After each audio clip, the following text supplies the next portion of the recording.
आज की हमारी वीडियो का टॉपिक है ऑसिलोस्कोप्स। तो अगर हम देखें तो ऑसिलोस्कोप्स को हम लोग यूज किया करते हैं डिफरेंट पर्पस से। इसका फर्स्ट पर्पस हमारे पास में होता है कि इसे हम यूज करते हैं काफी सारी जो वेव फॉर्म्स होती है उनको ऑब्जर्व करने के लिए, जैसे कि साइन वेव हो चुकी है, कोसाइन वेव हो चुकी है, एटसेट्रा। हमें पता है ऑलरेडी कि जो साइन वेव होती है वो कुछ इस पैटर्न की बनती है। अगर ये हमारे पास में टाइमलाइन है और यहाँ पे हम लोग डिस्प्लेसमेंट को शो करते हैं तो कुछ इस तरीके की वेव हमें यहाँ पर देखने को मिलेगी। तो क्या सच में साइन वेव ऐसी ही होती है, उसको वेरीफाई करने के लिए हम लोग इसको काम में ले सकते हैं। सेकेंड हमारे पास में इसका यूज आता है, that is for observing the various Lissajous patterns. हमने लिसाजस पैटर्न्स के बारे में पहले भी स्टडी कर रखा है कि लिसाजस पैटर्न्स हमारे पास में फ्रेम किस तरीके से होते हैं। जब कभी हमारे पास में दो सिंपल हार्मोनिक मोशन वेव्स जो होती है वो आपस में आती है, आने के बाद में जब भी वो सुपर इम्पोज करती है तो उनके सुपर इम्पोजिशन अगर हमारे पास में 90 डिग्रीज के ऊपर हो रहा है तो जो हमें यहाँ पर रिजल्टेंट वेव ऑब्टेन होगी वो हमारे पास में इन दोनों वेव्स में से किसी का भी पाथ फॉलो नहीं करती है, बल्कि ये जो वेव होती है हमारे पास में वो एक नया पैटर्न जो है फॉर्म किया करती है। और ये जो नया पैटर्न होता है हमारे पास में वो कहलाया जाता है लिसाजस पैटर्न। अगर ये जो दो हमारे पास में सिंपल हार्मोनिक मोशन करने वाली वेव्स जो आ रही हैं, इनकी वेवलेंथ, इनकी फ्रीक्वेंसी, इनका एम्पलीट्यूड और इनका फेज डिफरेंस, अगर ये सब कुछ हम चेंज कर देते हैं तो फिर उसकी वजह से हमारे पास में जो हमें ऑब्टेन होने वाला लिसाजस पैटर्न है वो भी चेंज हो जाएगा। तो ऑसिलोस्कोप के अंदर क्या होता है, हमें काफी सारे ट्रिगर्स प्रोवाइड किए जाते हैं। ट्रिगर्स यानी कि जिनकी हेल्प से आप इन सभी को कर सको एडजस्ट, वो सारे आपको प्रोवाइड किए जाते हैं। तो आप इन सभी को एडजस्ट कर सकते हो और वेव्स का जो हम कह सकते हैं सुपर इम्पोजिशन है 90 डिग्रीज के ऊपर करवाकर आप लिसाजस पैटर्न्स को ऑब्जर्व कर सकते हो। तो ये ऑसिलोस्कोप्स के हमारे पास में यूजेस हो जाते हैं। अगर हम देखें तो अब हम हमारे मेन इसके वर्किंग से स्टार्ट करते हैं। तो ऑसिलोस्कोप को बनाने के लिए अगर हम कहें तो एक बहुत ही बेसिक चीज हम लोग यूज किया करते हैं जो इसका बेस एलिमेंट है, जिसके ऊपर पूरा ऑसिलोस्कोप डिपेंड करता है, that is the CRT. CRT यानी कि हम कह सकते हैं कैथोड रे ट्यूब।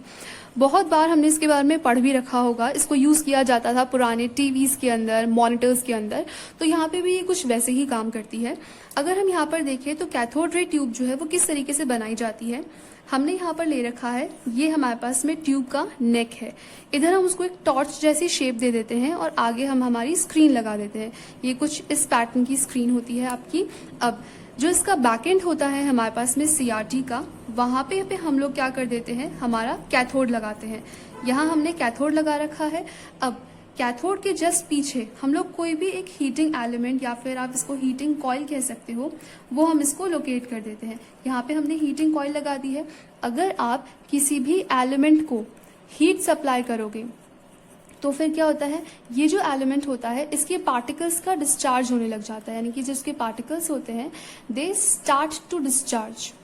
डिस्चार्ज से हमारा मतलब यहाँ पे क्या होता है कि सपोज कीजिए आप यहाँ पे कैथोड को हीट कर रहे हो, तो कैथोड जो होता है हमारे पास में वो नेगेटिवली चार्ज इलेक्ट्रोड होता है, तो इससे इलेक्ट्रॉन्स का डिस्चार्ज होने लग जाएगा।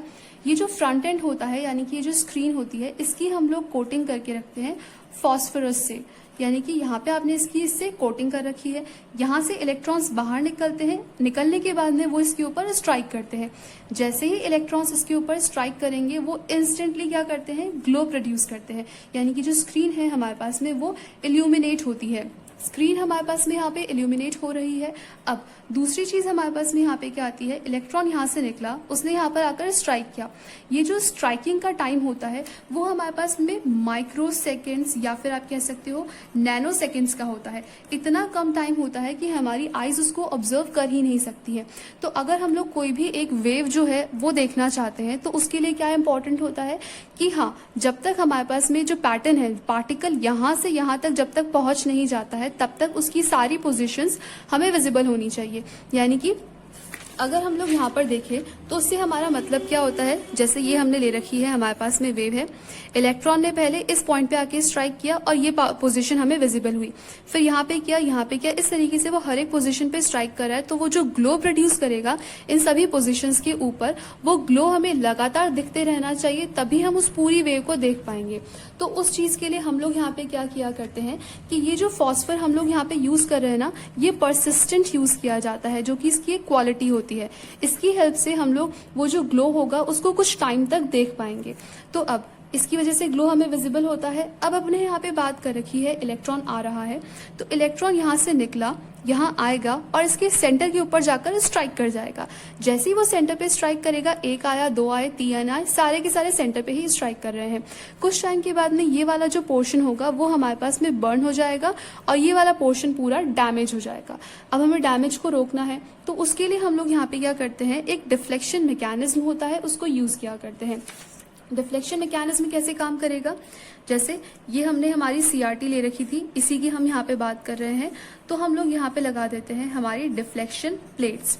ये डिफ्लेक्शन प्लेट्स यूज की जाती है, इस तरीके से इनको लोकेट किया जाता है कि ये जो दोनों प्लेट्स होती है ये एक दूसरे के साथ में 90 डिग्रीज के ऊपर होती है, और दो हम लगाते हैं यहाँ पे। एक तो होती है हमारे पास में वर्टिकल डिफ्लेक्शन प्लेट, दूसरी होती है हमारे पास में हॉरिजॉन्टल डिफ्लेक्शन प्लेट्स। अब क्योंकि आपने इन दोनों प्लेट्स को 90 डिग्रीज के ऊपर लगाया है, तो इन दोनों से जो निकलने वाली वेव्स है वो वेव्स भी एक दूसरे के साथ में 90 डिग्री का एंगल ही बनाने वाली है।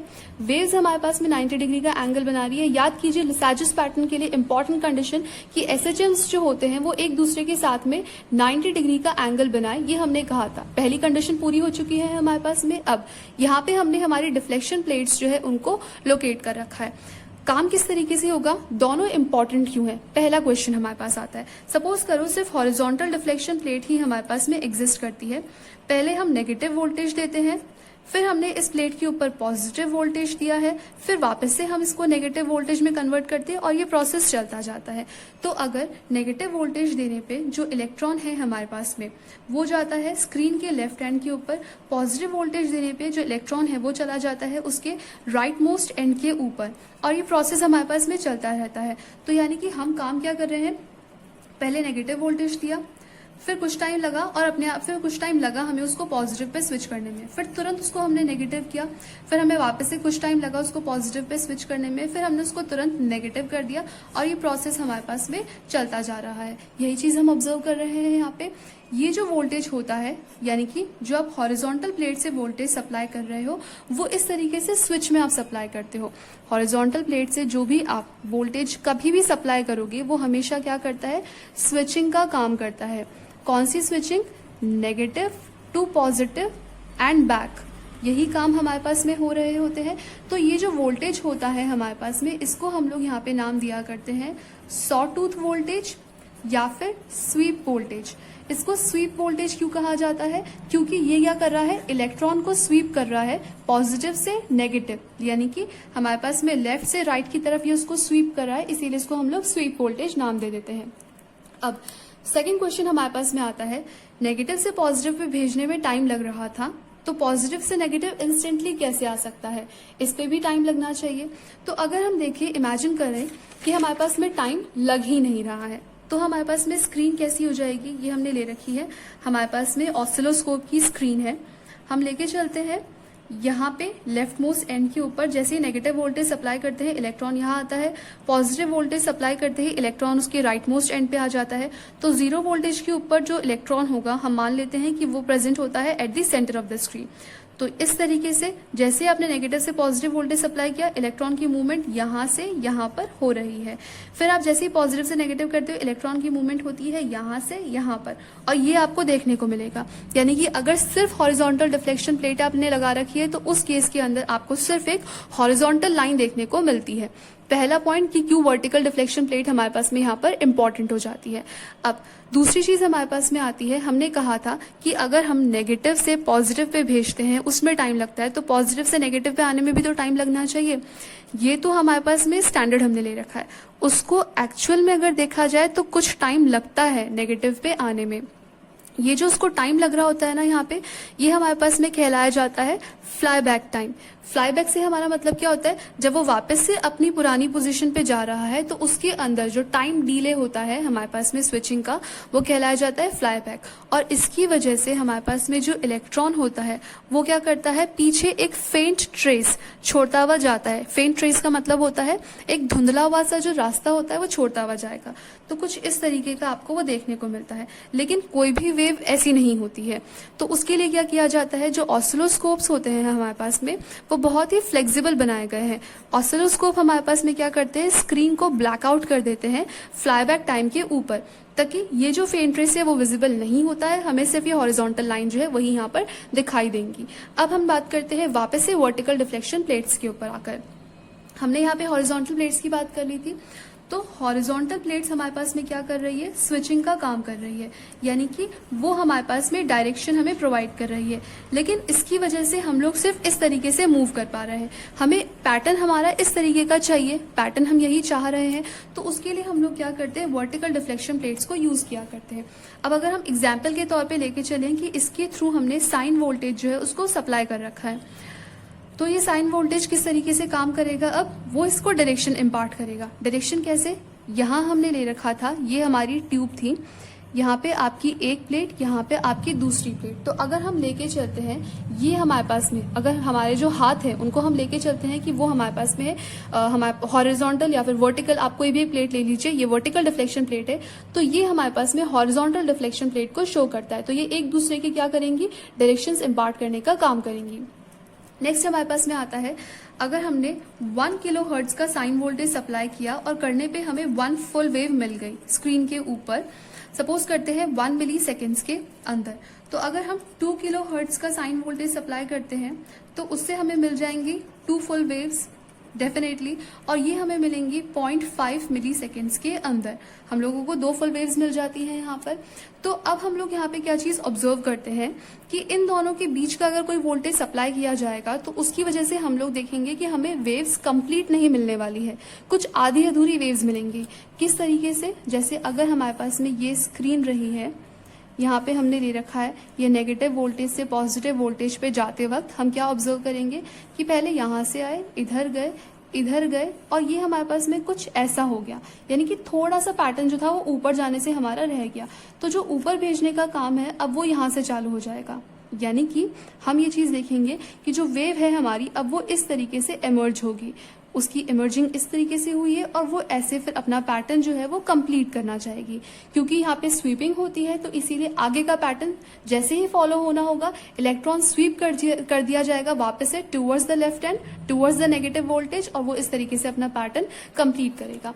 तो इस तरीके से हम लोग लिसाजस फिगर्स को भी ऑब्जर्व कर सकते हैं, क्योंकि हमने पहले ही मेंशन कर दिया था कि यहाँ पे हमें ऑसिलोस्कोप्स के अंदर ट्रिगर्स प्रोवाइड किए जाते हैं।